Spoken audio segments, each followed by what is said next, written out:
Gold के भंडार है इस क्षेत्र के अंदर। 1685 किलोग्राम सोना है, इससे भी ज्यादा सोना हो सकता है। अंडरग्राउंड गोल्ड है ना, वो सबसे ज्यादा बिहार के अंदर है। नमस्कार दोस्तों, मेरा नाम है अंकित और आप देख रहे हैं जय महाकाल चैनल। इस वीडियो को अंत तक देखिए ताकि आपसे कोई जानकारी मिस न हो। इस वीडियो को लाइक भी कीजिए। भारत सोने की चिड़िया थी और अब दोबारा बनेगी। उड़ीसा के अंदर सोने का बहुत बड़ा भंडार मिला है जी। ये इतना बड़ा भंडार है कि और जो कोई राज्य ना भारत के अंदर वो इतना सोना पैदा नहीं कर सकता। अब जो हमारी जियोलॉजिकल सर्वे टीम है ना और उड़ीसा माइनिंग कॉर्पोरेशन है, ये काफी टाइम से रिसर्च करी थी इस एरिया के अंदर और इनको शंका थी कि यार यहाँ पे गोल्ड डिपॉजिट्स हैं, और उनकी मेहनत रंग लाई और उड़ीसा में सोना मिल गया। अब ये जो रिजर्व्स है ना दोस्तों, ये इतने बड़े हैं कि भारत जो इंपोर्ट करता है ना सोना बाहर से, जैसे कि साउथ अफ्रीका से, सिंगापुर से, यूएई से, क्योंकि भारत की जो नीड्स है वो पूरी नहीं हो पाती, इसलिए उसको मजबूरी में करना पड़ता है। तो ये झटके में ना हमारी डिपेंडेंसी खत्म कर सकता है इन कंट्रीज के ऊपर।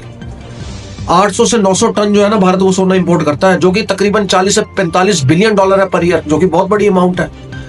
अब जो उड़ीसा के अंदर जो शहर है जहां पे सोना मिला, मैं उसके बारे में आपको बताता हूँ। सुंदरगढ़, नवरंगपुर, अंगुल, कोरापुट, संबलपुर, बौद्ध, मयूरबांग और डेगरा, ये एक ऐसे एरिया है जो कि पूरे गोल्डन बेल्ट्स हैं। ये गोल्ड के भंडार है इस क्षेत्र के अंदर। अब जो डेगरा का आदर्श रामपली क्षेत्र है ना, वहां पे तांबे के भंडार खोज चल रही थी और साथों साथ एल्युमिनियम के भी थोड़े थोड़े डिपॉजिट्स की खोज चल रही थी। जब ये दोनों खोजें हो रही थी ना, तब गोल्ड के डिपॉजिट्स मिले थे। और ये आज की बात नहीं है, ये सन 2023 24 अगस्त की बात है और इकोनॉमिक टाइम्स की रिपोर्ट है। उड़ीसा के माइनिंग मिनिस्टर है, उन्होंने रिपोर्ट दी थी। अब ये इसकी एक एक लोकेशन के ऊपर 1685 किलोग्राम सोना है और ऐसी 85 लोकेशन है। और 85 लोकेशन के साथ जो मैंने आपको नाम बताया ना जगहों के, इनको भी मिला दिया जाए ना तो पता है कितना सोना है। 70.1 टन, जो कि 17.2 मिलियन टन हो गया।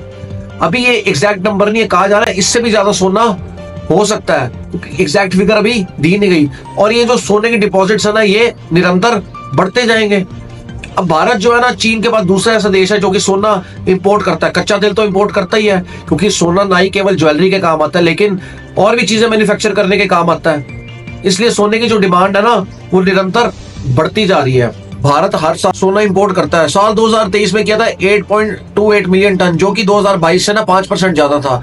24 में और 5 से 7% ज्यादा होगा, क्योंकि हर साल जो इंपोर्ट रेट है ना, उसमें 5 से 60% बढ़ोतरी होती है भारत में, क्योंकि सोना है ही बड़ी इंपॉर्टेंट चीज। आज की डेट में जब करेंसी नीचे चली जाती है ना, तो लोग इन्वेस्टमेंट किसके उस पर करते हैं? सोने के ऊपर, क्योंकि सोने के रेट्स ना नीचे नहीं जाते। तो इसलिए जब भी डॉलर्स या करेंसी नीचे जाती है तो लोग सोने के ऊपर भरोसा करते हैं और सोने को ही सबसे अच्छा सोर्स मानते हैं इन्वेस्टमेंट, क्योंकि सोने के जो रेट्स हैं वो स्टेबल रहते हैं। इसी वजह से जब रिजर्व बैंक ऑफ इंडिया ना, उसने भी सोना खरीदा है। अभी आपने देखा कि जब जैसे ट्रंप ने टैरिफ प्लान्स लगाया ना, तो क्या किया कंट्रीज ने या फिर इन्वेस्टर्स ने, उन्होंने जो सोना है वो पुल आउट करना शुरू कर दिया। अब तो ये बात रही सोने की इंपोर्ट और एक्सपोर्ट की। अब मैं आपको आगे बताता हूँ कि भारत के अंदर सोना पैदा कहाँ पे सबसे ज्यादा होता है। कर्नाटका के अंदर जी जो कोलार फील्ड है ना, और हट्टी फील्ड। कोलार फील्ड जो है वो सबसे पुरानी है, जहाँ पे 800 टन सोना एक बारी में पैदा होता है। और हट्टी भी फील्ड है कर्नाटका के अंदर। उसके अलावा बिहार में भी जो है सोने के भंडार पाए जाते हैं, लेकिन वहां पे अभी एक्सप्लोर नहीं किया गया। कहा जाता है जो अंडरग्राउंड गोल्ड है ना, वो सबसे ज्यादा बिहार के अंदर है 45%, लेकिन उसको भी एक्सप्लोर किया नहीं गया। उसके अलावा राजस्थान 23%, कर्नाटका 22%, वेस्ट बंगाल 3%, और एमपी और आंध्र प्रदेश में भी कहा जा रहा है सोना निकाला जा सकता है। अब भारत के पास जो टोटल सोना है ना, वो 70.1 टन है। ठीक है जी, उसमें से भी 88% जो सोना आता है वो कर्नाटका से आता है और 12% आता है आंध्र प्रदेश से। अब मिनिस्ट्री ऑफ माइंस का ये कहना है, उनके मुताबिक 1.6 से लेके 1.9 तक जो कर्नाटका है ना, वो प्रोड्यूस करता है सोने को हर साल भारत के अंदर, जो कि एनफ नहीं है। अब उड़ीसा ने जो सोना प्रोड्यूस किया ना, वो 50% डिमांड हमारी पूरी कर देगा, लेकिन वो 100% नहीं कर सकता, क्योंकि 1.6 से लेकर 1.9 और ज्यादा से ज्यादा अगर उड़ीसा प्रोड्यूस करेगा तो वो 50% और कर देगा। इसीलिए हमें डिपेंडेंट होना पड़ता है और इंपोर्ट करवाना पड़ता है सोना अपनी नीड्स को पूरा करने के लिए, जो कि यूएई से करवाते हैं हम 400 टन हर साल, सिंगापुर से कराते हैं 150 टन, और कुछ हिस्सा हम कराते हैं साउथ अफ्रीका से।